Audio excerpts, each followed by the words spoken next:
Hi, this is Randy Finney with the right side of the chart, and today is Wednesday, June 29th, 2016. I've had quite a few inquiries on gold and the mining stocks lately, particularly the mining stocks, and I figured although there hasn't been too much to report lately, there's enough right now, and it actually warrants a video. There's just a lot of things I'm watching, and wanted to share my thoughts. I still think there's a good shot we get another pullback in the miners here. We did just have one recent, nice correction in gold, very nice correction in the miners. We bounced right off that target. So we'll go ahead as I'm here on the gold chart. We'll start here. This is a spot gold price, daily chart, end of day chart. And you can see this was the rising wedge pattern that I talked about down here.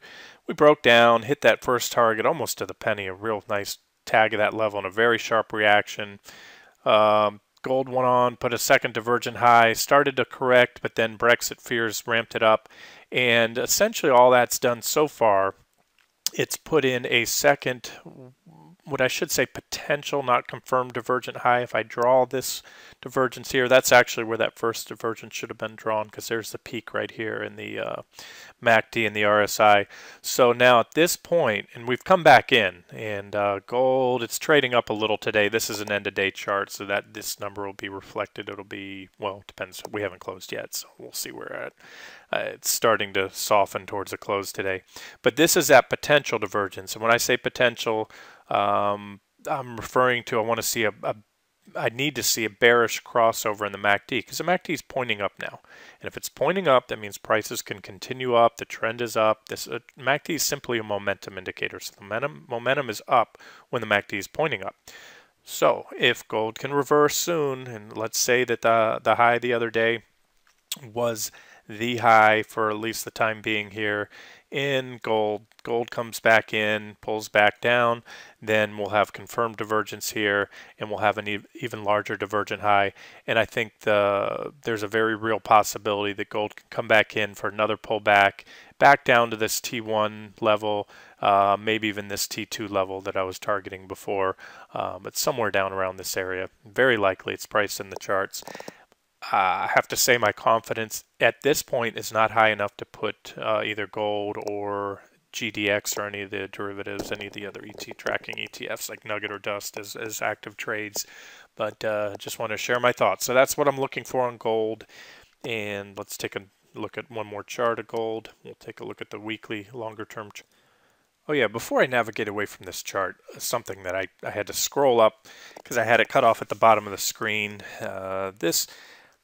This gold chart, I've shared this chart for years. It's been on the site under the live chart links, and I've shared it many times. And I've talked about, one of a very simple and effective method for going long or short gold are these overbought and oversold readings. And as I often say, when I trade, the RSI is not a standalone buy and sell indicator, but it can do a pretty good job, especially confirm with other technicals.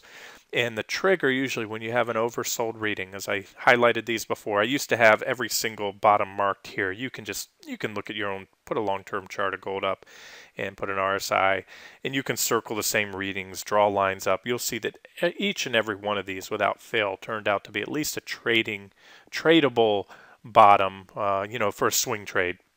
And it turns out the last time that oversold level in gold occurred was the bottom that occurred back in December, and that was also on a divergent low. We had the positive divergence here as well. In other words, we had a sharply oversold level.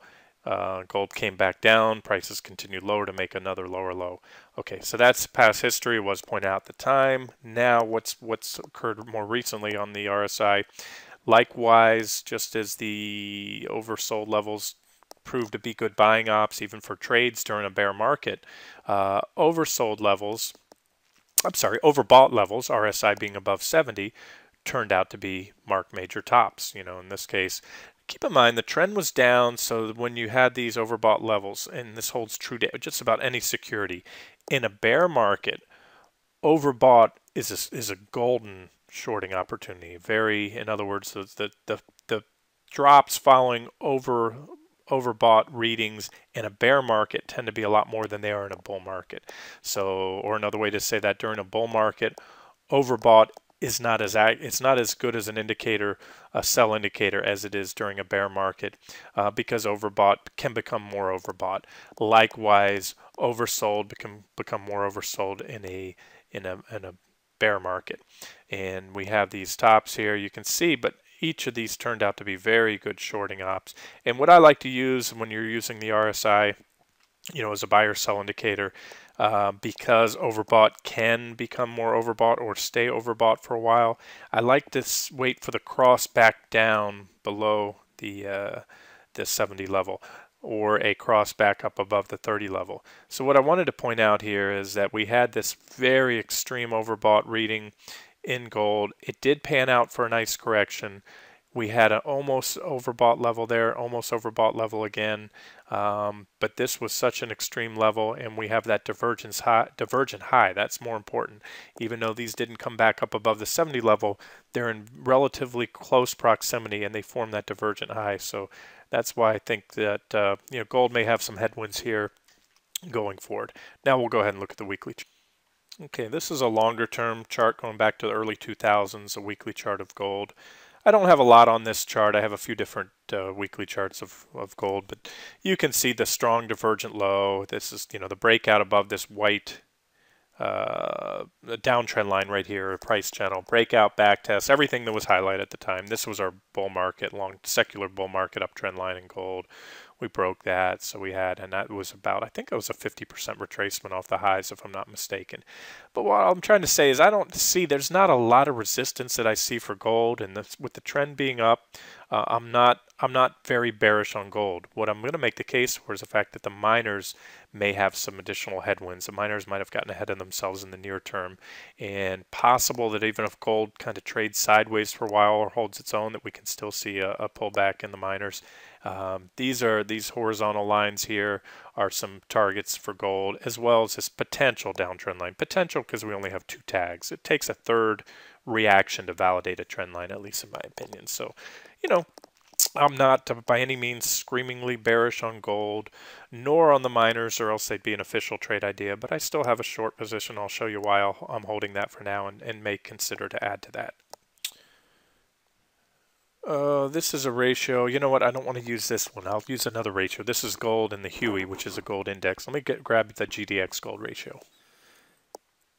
Okay, this is the GDX gold ratio. Essentially the same thing. The Huey and the GDX they don't mirror. The GDX doesn't track the Huey exactly, but the Huey's been around forever, so you can go back longer term if you're trying to look at correlations between gold stocks and in the metal itself. GDX as an ETF is only traded for, go back only so long in history, but you have much longer charting history on the Huey. Okay, what I'm looking at here, what stands out to me, and I pointed this out about a month and a half ago, this horizontal level here, this is definitely a significant level in the ratio. You can see all the reaction lows back here in 2008. And you can see that level then proved to be resistance. Several failed attempts to get above it.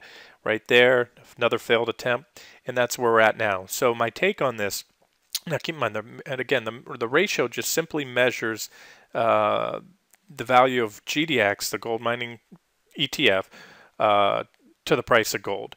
And as you can see here, the ratio has a lot more upside to go before really gold stocks get overly expensive. Down here, they were dirt cheap.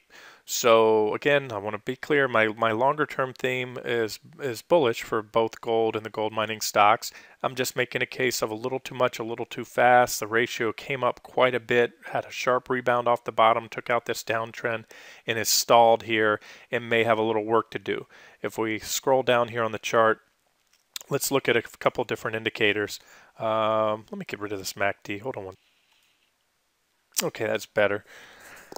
What I'm noticing here, the RSI down below, this is the RSI, this is the GDX, the price of GDX, the ETF. The RSI is pegged to the ratio here. So in other words, it's showing you when the ratio has become overbought or oversold. And any reading, just typical reading on an RSI below 30 or below is oversold, 70 or above is overbought. And as I mentioned earlier, I like to, when using overbought or oversold, I like to wait for the cross back above. And as you can see here, when the ratio became oversold, that was a time to to go ahead and go long. Once the ratio came back above that oversold level, you can see that called a bottom in GDX, very close to the the actual bottom, and there was a huge rally. Here was another oversold reading, and there was a nice rally. It might not look like much here. This is not a log scaling chart on GDX, so these are 5-point increments, and that's a huge move. So if you have move from $15 to $20, that's a $5 move. That's a 33% gain. So there's the RSI overbought, comes in a little early on the bottom, but a nice rally. That was probably a 30+% rally. Bottom, nice rally again, probably 30% or so. And here we had what I call a double tap reading. I refer to this, if you have 2 consecutive oversold or overbought readings, I call that a double tap, one after another. And so the second one marked the bottom. And here we haven't had an oversold reading on this ratio going back at least the span of this chart, which goes into 06. And we have an extreme oversold reading and followed up by another more recent oversold reading. So there's a double tap reading. And just another reason that we may get a pullback here in the ratio. What that translates to is gold. It could play out or manifest in different ways. Gold could move higher. The mining stocks could drop, and I did see that back in the meltdown in 08 quite a bit. Is gold took a flight to safety bid when the market was melting down, but gold stocks, being the equities that they are, were sold with the rest of the market. We could see gold maybe trade sideways and the mining stocks correct. You can even, you can see them both go down, the mining stocks fall even more. There's a lot of ways that can pan out. I just wanted to share that ratio with you for what it's worth. I think it's something worth noting.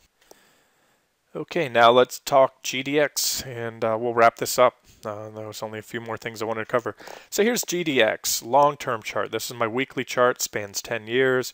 This line here, you can see it's significant resistance. Let's color that orange to kind of let it stand out a little bit.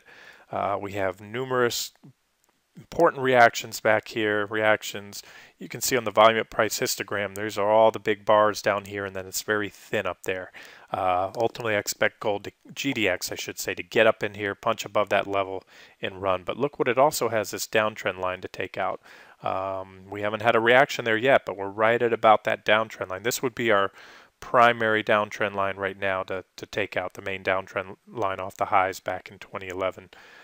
So 1, 2 intersecting resistance levels, not to mention the extreme, overbought nature of the mining stocks recently. Here's the RSI. You can see that we were way up there, almost 80 on the RSI recently, and that's on the weekly time frame. And the last time we saw gold stocks reach overbought levels on the weekly time frame was right here. If you follow the vertical line up on the crosshairs, you can see what happened after that point. And we have a couple times here. Now again, this was bull market territory back here when I go this far. As I said, overbought in a bear market is get the hell out, or short with both fists, if everything else confirms, of course. Whereas overbought in a bull market, you're looking for corrections. But these are still, it might not look like much to you, but let's try to quantify it here. That drop was almost 17%. So what I'm doing is I'm hitting these overbought readings here. You can see, well, you'd have to really zoom in. These were just below. This one looks like it hit 70, and you can see that was right here. That was actually the last bull market. So very rare. Another way to put it, guys, is this, see this level?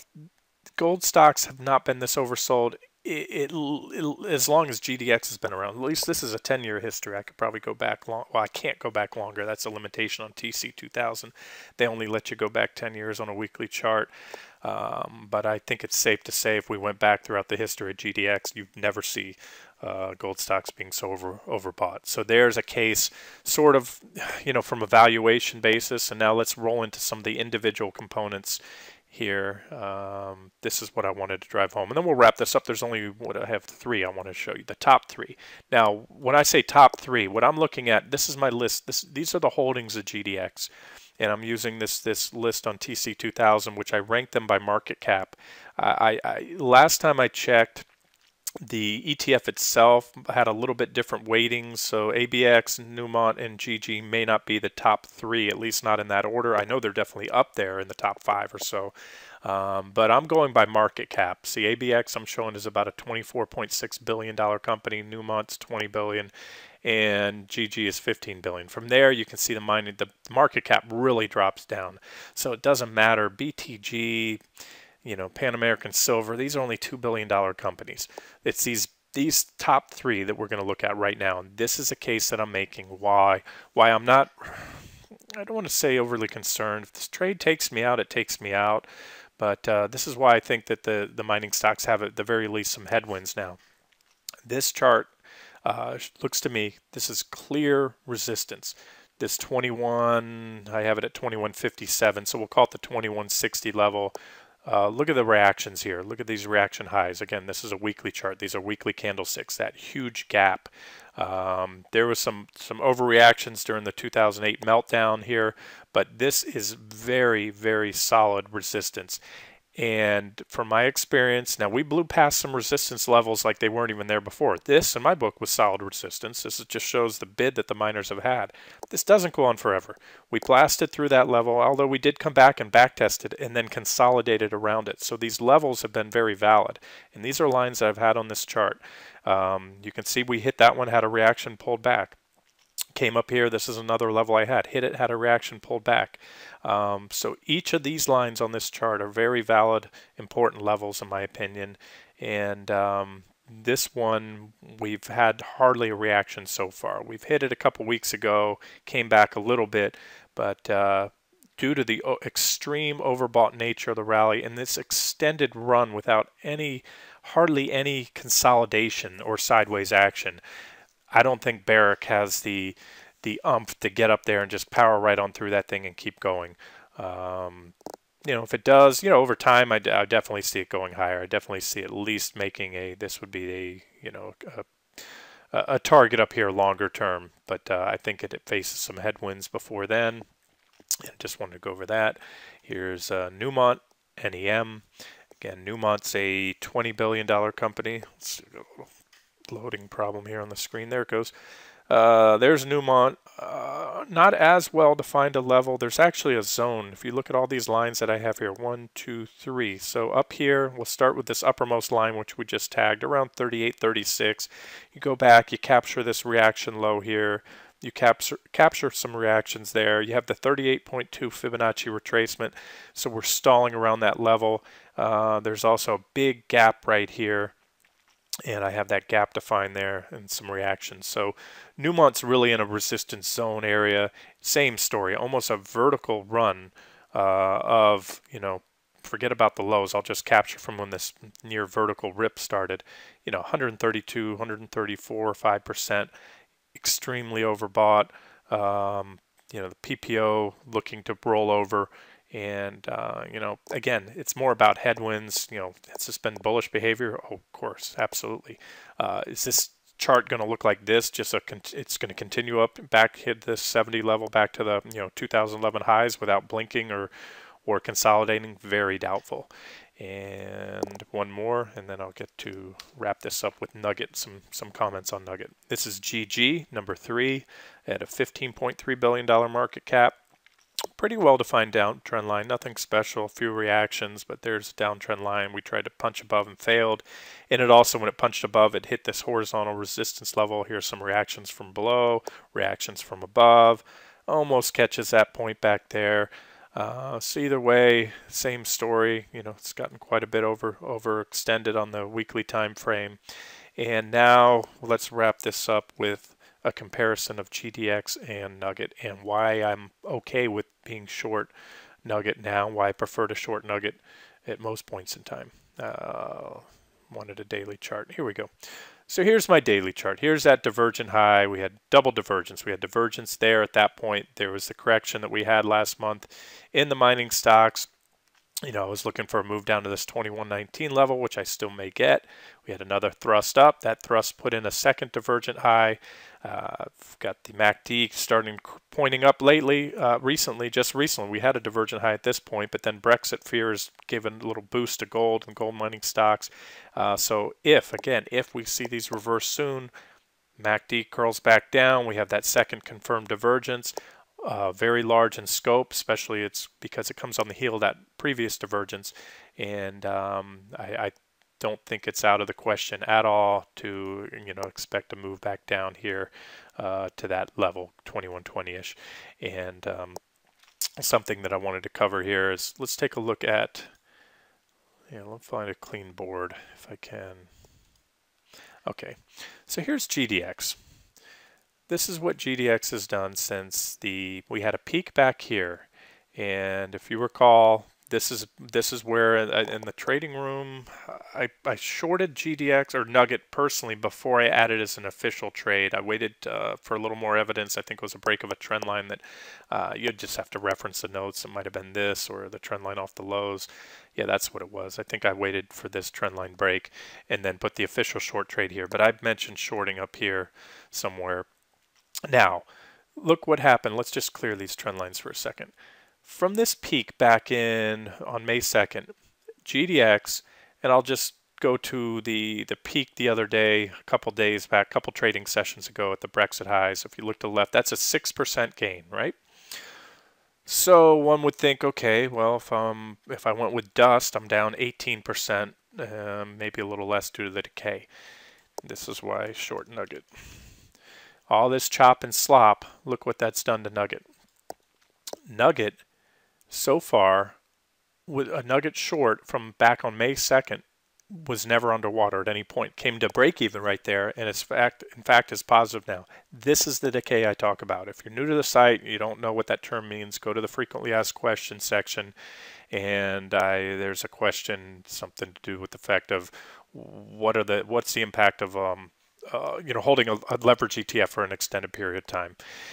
So that decay works in my favor, especially the case I've been making right now that, I can't make an uber bullish or uber bearish case for gold, but maybe it trades sideways for a while, and especially the miners because of the ratios, everything I just talked. So ideally, let's say the miners need to digest this big run up, and GDX just continues to do this chopping and grinding for the next few months. Well, even if we go sideways, Nugget short profits. If we go down, the Nugget short definitely profits from the price move as well. So right now, my position is, I think my overall position at this point, the part that I didn't cover on this rip down when gold hit my target, that part is underwater. But if you take the profits, I covered, as I mentioned in the trading room, when that gold hit that first target, that was part of the trade, part of my shares. I haven't added back yet. And so overall in the position, it's probably at a slight gain, nothing major right now. If we get another thrust down, it'll be good. And if we keep going up, if those divergences get burned through that I talked about, then and I see some bullish action, gold keeps rising, GDX keeps rising, breaks through that ratio that I talked about, then I'll just throw the trade away. It's not a very big position. Remember, I beta adjust, and I strongly recommend that. I mean, stay away from the 3-time ETFs if you're not sure how to do them. And if anything, especially with the two that I like to short the most are the gold mining 3-time ETFs, that's Dust and Nugget. In other words, if I want to go long the miners, I'll short Dust. If I want to go short the miners, I'll short Nugget. And the other one's the biotechs. It's simple math because they're volatile. Those are the two most volatile sectors out there that have 3-time ETFs that I'm aware of. The other ones, depends how long you're going to hold it for, but the decay is usually not as vicious as these two. So, all right, I'll wrap it up here. I just want to share my thoughts on that, and I don't think I left anything out. If I did, I'll follow up with some static posts or comments when I post this video. This has been Randy Finney with Right Side of the Chart. Hope you enjoyed it, and as always, if you like these videos, give a thumbs up on the YouTube page. It helps the rankings. Thank you.